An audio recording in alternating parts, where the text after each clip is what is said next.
Bwana Yesu asifiwe. Jina langu naitwa Mchungaji Amon Gwenya. Natokea Nguruka, wilaya ya Uvinza, mkoa wa Kigoma, na namtumikia Mungu hapo. Mungu wetu ni mwema na Bwana wetu ni Yesu Kristo ni mwaminifu kwetu. Anaendelea kututia nguvu na kututetea. Hakika tumeona mkono wake akitupigania, akitutetea na akituongoza. Na tunapofanya kazi ya Mungu, tunapaswa kujipa moyo na kuamini kwamba Kristo Yesu hajatuacha na hatatuacha.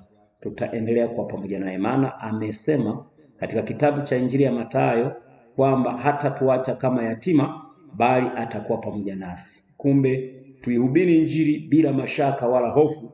Tunajua kwamba Yesu Kristo ni mtetezi wetu na yuko pamoja nasi, na hatimaye tutashinda.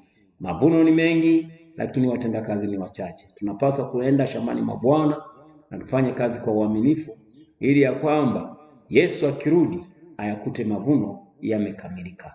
Kwa kweli ndugu zangu, napenda kuwatia moyo kwamba ndugu yangu unayenisikiliza na kuniangalia mahali popote ulipo, kama Mungu amekupa neema ya kuweza kuwepo na kusimama na kuihubiri Injili, hubiri kwa uaminifu, hubiri kwa ujasiri, tenda kazi bila hofu wala mashaka.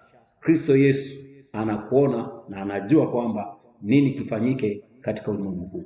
Maana ametupa kazi, ni sharti tuifanye kwa uaminifu, na yeye ni mwaminifu kwetu.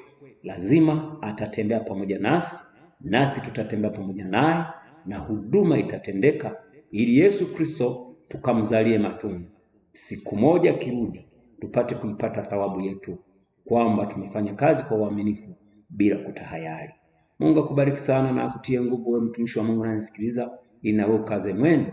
Siku moja tukutane mbinguni wote. Amen.